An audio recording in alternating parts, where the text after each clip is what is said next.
नांदेड पासून काहीशा अंतरावर असलेल्या एका आदर्श गावाची आज आपण ओळख करून घेणार आहोत। कोणतं आहे गाव पाहूया। गाव तिथं 24 तास या विशेष उपक्रमाअंतर्गत आज आपण आहोत नांदेड जिल्ह्यात। नांदेड जिल्ह्याच्या नेमक्या कुठल्या गावाला आपण भेट देणार आहोत पाहूया। आपण भेट देणार आहोत नांदेड जिल्ह्याच्या मुदखेड तालुक्यातील रोही पिंपळगावला। पंतप्रधान नरेंद्र मोदी यांच्या आव्हानानुसार खासदारांनी दत्तक घ्यावयाच्या गावामध्ये नांदेड जिल्ह्यातल्या रोही पिंपळगावची निवड या भागाचे खासदार अशोक चव्हाण यांनी केलेली आहे। तर या जाणून घेऊया काय आहेत या रोही पिंपळगावची वैशिष्ट्ये आणि काय आहेत या गावच्या समस्या।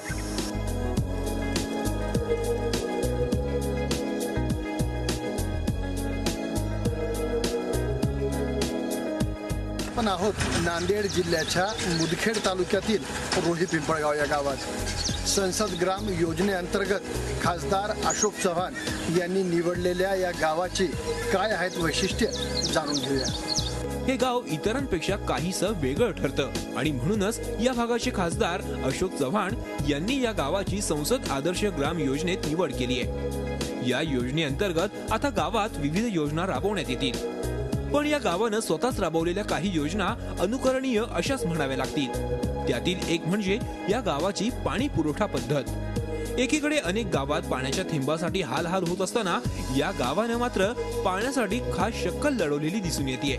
पाण्यासाठी गावात बोरवेल मागे बोर मारत जमिनीची चाळण करण्याची जणू स्पर्धाच एकीकडे लागली असताना या गावात मात्र मोजकेच बोर मारण्यात आले आहेत। काही जणांच्या घरी खासगी बोर मारल्यानंतर अगदी अल्पशी रक्कम आकारून या बोरद्वारे शेजाऱ्यांच्या घरांना पाणी पुरवठा केला जातो। या पाणी पुरवठ्यासाठी गावकऱ्यांनी खासगी अशी पाईपलाईन सुद्धा करून घेतली आहे। 3000च्या वर लोकसंख्या असलेल्या या गावात जेमतेम 6 ते 7च बोरवेल मारण्यात आले। गावात बोर कमी असल्यानं पाण्याची पातळी ही बऱ्यापैकी टिकून असते। गावातील युवकांच्या हातीही चांगलं काम उपलब्ध असतं।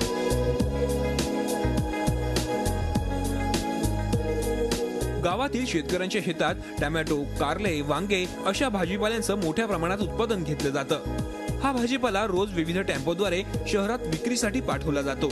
त्यामुळे शेतकरी आणि गावातील टेम्पो चालक अशा दोघांनाही चांगला आर्थिक लाभ होत असतो। गावात एकोपा असल्यानं शांती आहे आणि त्यामुळेच युवक भांडण तंट्यात अडकून न पडता विविध रोजगार करताना आपल्याला पाहायला मिळतात। गावातील काही युवकांनी टेम्पो बांधणीचा उद्योग देखील सुरू केलाय। गावात दुधाचा व्यवसाय देखील चांगलाच फुललाय। अनेक गावकऱ्यांनी गाई म्हशींचं उत्तमरित्या पालन करून दुधाचा व्यवसाय वाढवलाय। रोही पिंपळगाव हे नांदेड शहरापासून सुमारे 25 किलोमीटरच्या अंतरावर असल्यानं शहराच्या अनेक भागात याच गावातून दुधाचा पुरवठा केला जातो। गावात 3 ते 4 दूध संकलन केंद्र असल्यानं दररोज या केंद्रावर देखील दूध विकलं जातं। तंटामुक्त असणाऱ्या या गावाला तंटामुक्त गाव मोहिमेत बक्षीस मिळालंय। बक्षिसाच्या या रकमेतून गावात तंटामुक्त भवन देखील बांधण्यात आलंय। गावातील ग्रामपंचायतीकडून स्वर्ण जयंती ग्राम स्वयंरोजगार कार्यक्रमाअंतर्गत व्यापारी संकुलन बांधण्यात आलंय। या व्यापारी संकुलनामुळेही गावातील अनेकांना आपले विविध व्यवसाय करण्यासाठी मोठी मदत झाली आहे। गावात कोणताही उपक्रम राबवल्याचं ठरल्यास गावकरी सकारात्मकपणे एकत्र येतात आणि त्यातूनच गावात भव्य असं मंगल कार्यालय आणि सांस्कृतिक सभागृह बांधण्याचं काम सुरू आहे। लोकसहभागातून निधी जमवून हे भव्य सभागृह बांधण्यात येत आहे। यासाठी सुमारे 1 कोटी रुपयांचा निधी लागणार असून हा सर्व निधी लोकसहभागातून जमवण्यात आलाय। गावाजवळ जिल्हा परिषदेची शाळा असून त्यामुळे गावातील विद्यार्थ्यांच्या शिक्षणाची चांगलीच सोय झाली आहे। या शाळेजवळच प्राथमिक आरोग्य केंद्रही उभारण्यात आलंय, त्यामुळे नागरिकांना तात्काळ आरोग्य सुविधा मिळण्यास मदत होते। आता तर या भागाचे अर्थात नांदेडचे खासदार अशोक चव्हाण यांनी या गावाची संसद आदर्श ग्राम योजनेत निवड केली आहे। त्यामुळे या गावात सतत अधिकाऱ्यांच्या भेटीगाठी सुरू झाल्यात। यामुळे गावाच्या विकासात आणखीन भर पडेल असा विश्वास गावकरी व्यक्त करतायत। एकंदर गावात एकोपा आणि एक वाक्यता असेल तर गावाचा विकास कसा साधता येऊ शकतो याचं उत्तम उदाहरण म्हणजे रोही पिंपळगाव। केशव घोणसे पाटील, झी मीडिया, नांदेड। आदर्श ग्राम असलेल्या रोही पिंपळगाव ग्रामस्थांच्या अनेक समस्याही आहेत। काय त्या समस्या जाणून घेऊयात।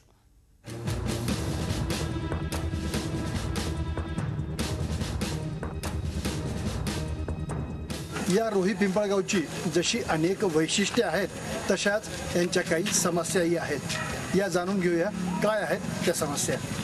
रोही पिंपळगावची जशी वैशिष्ट्ये आहेत तशी इतर गावांप्रमाणे या गावच्या अनेक समस्याही आहेत.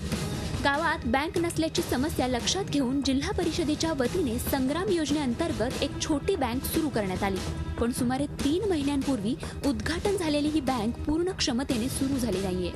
त्यामुळे गावकऱ्यांना बँकेसंबंधी व्यवहारासाठी मुदखेड किंवा नांदेडला जाणं भाग पडतंय. त्यामुळे ही बँक पूर्ण क्षमतेने सुरू करण्यात यावी किंवा दुसऱ्या एखाद्या बँकेची शाखा गावात सुरू करण्यात यावी अशी गावकऱ्यांनी मागणी केली आहे. गावात स्वस्त धान्य पुरवठा करणारी शासनाची 3 दुकाने आहेत.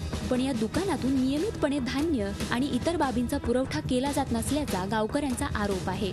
या प्रकरणामुळे अनेक गावकरी स्वस्त धान्य आणि इतर बाबी मिळण्यापासून वंचित राहत आहेत. गावकऱ्यांना 7/12 आणि इतर सोयी मिळाव्या यासाठी गावात महा ई सेवा केंद्र सुरू करण्यात आलेलं आहे. पण या केंद्राला ब्रॉडबँडची जोडणीच देण्यात आलेली नसल्याने या केंद्राची अवस्था असून अडचण आणि नसून खोळंबा अशी झालीय. अशीच काहीशी अवस्था गावातील सौर दिव्यांचीही झालीय. गावाच्या काही भागात खांबांवर सौर दिवे बसवण्यात तर आलेत, पण पहिल्या दिवसानंतर या दिव्यांचा प्रकाश गावकऱ्यांना पाहता आलेला नाही. त्यामुळे हे सौर दिवे शोभेची वस्तू बनून राहिले आहेत. रस्त्याच्या समस्येनेही गावकरी वैतागलेले आहेत. गावाची जिल्हा परिषद शाळा आणि प्राथमिक आरोग्य केंद्र हे शेजारीच असून ती गावापासून काहीशी दूर आहेत. या दोन्ही ठिकाणी जाण्यासाठी विद्यार्थी आणि गावकऱ्यांना गावाबाहेरून वळसा घालून जावं लागतं. या दोन्ही ठिकाणी जाण्यासाठी गावातूनच एक मार्ग आहे, पण तो कच्चा असल्याने पावसाळ्यात या रस्त्यावरून जाता येत नाही. त्यामुळे शाळा आणि प्राथमिक आरोग्य केंद्राकडे जाण्यासाठी गावातून असलेल्या मार्गावरील रस्त्याचं काम करण्यात यावं अशी गावकऱ्यांची मागणी आहे. रस्ता आहे पण रस्ता केलेला जाण्यासाठी मधला मार्ग आहे, पण रस्ता तयार केलेला नाही. ते करणं गरजेचं आहे. नांदेडहून गावाकडे येणाऱ्या रस्त्याची अवस्था वाईट झालेली होती. आता काही दिवसांपूर्वीच या रस्त्याचं काम सुरू करण्यात आलं असून हे काम दर्जेदार करण्यात यावं अशी गावकऱ्यांची अपेक्षा आहे. गावकऱ्यांनी पिण्याच्या पाण्याची समस्या सोडवली असली तरी गावात शासकीय पाणी पुरवठा योजना नाही. भविष्याचा विचार करून शासकीय पाणी पुरवठा योजना सुरू करणं गरजेचं असल्याचं गावकऱ्यांचं म्हणणं आहे. या ठिकाणी गावात पाणी पुरवठा आहे, मात्र जिथं आमची वस्तीवाढ झालेली आहे शंकरनगर व आनंदनगर या ठिकाणी पाणी पुरवठ्याच्या योजना झाल्या पाहिजे. आणि आमच्या इथं जे वस्ती दरवेळेस ब्लॅक वॉटर येते आणि ब्लॅक वॉटरमध्ये आमच्या इथं जे बौद्धवाडा मातंगवाडा किंवा भोवतालू जे आमच्या गावाच्या भोवताली जे घरं जातात त्यांना व्यवस्थित पुनर्वसन त्यांचं झालं पाहिजे.